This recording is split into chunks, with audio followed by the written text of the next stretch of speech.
สวัสดีครับ Thank you for joining us for the NBT World Brief. You're with me, Nat Nakavisut. It has been a year since the border conflict broke out between Thailand and Cambodia. Thai authorities have reaffirmed their commitment to protecting the public while handling the situation under the principles of legitimacy, humanity, and transparency.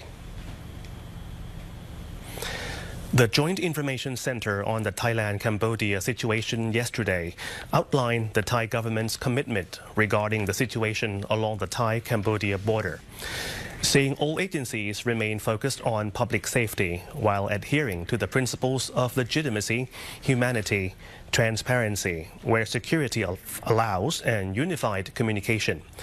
Speaking at a meeting of senior government officials, Prime Minister and Interior Minister Anuthin Chanvirakul said Thailand respects every nation's sovereignty and has never initiated aggression. However, he said Thailand will respond decisively if threatened. He added that Thailand is ready to restore relations with Cambodia, but any negotiations must be based on conditions that protect national interests.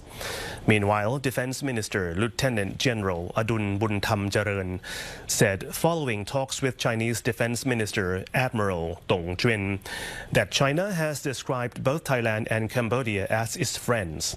He said Beijing explained that military equipment supplied to Cambodia was part of a 2016 agreement and that deliveries were delayed during the fighting. Air Force Commander Air Chief Marshal Seksan Kantha also paid tribute to civilian victims and said all three branches of the armed forces remain prepared to safeguard Thailand's sovereignty. Thai authorities have stepped up security operations in the southern border province of NARATHIWAT following a deadly attack that killed 5 ranger soldiers as the government vowed to bring those responsible to justice. Prime Minister and Interior Minister Anuthin Chanvirakul said the government is determined to bring those responsible to justice, stressing that security personnel must not lose their lives in such attacks. He added that restoring justice for their families of the victims remains a priority.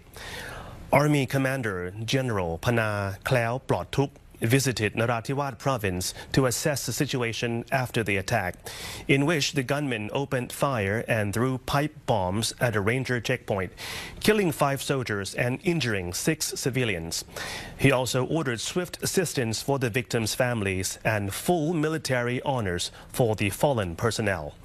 Meanwhile, the Minister of Defense, Lieutenant General Adun Buntamjarean, has expressed condolences, saying no officer should die in vain.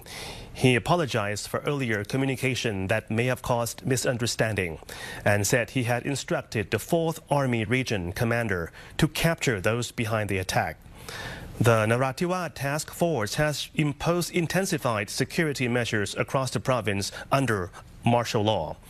Troops have been authorized to establish checkpoints, search vehicles and suspected locations, detain suspects and use force when necessary in accordance with military rules of engagement.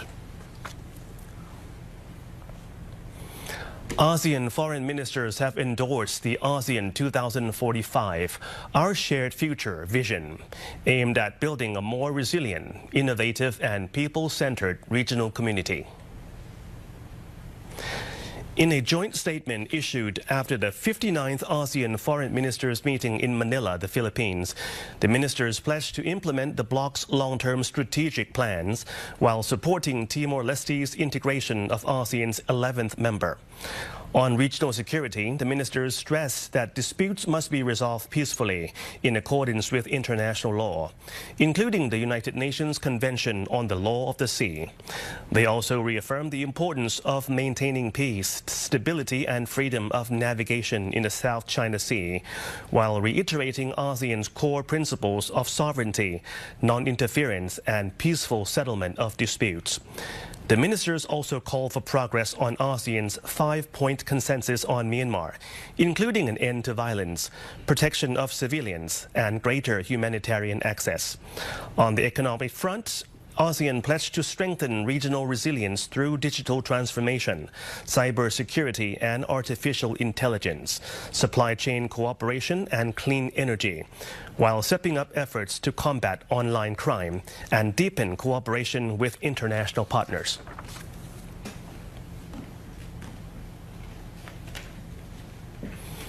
And that wraps up this morning's NBT World Brief. For more stories, simply scan the QR code on your screen to access our full coverage across all media platforms. Until next time, สวัสดีครับ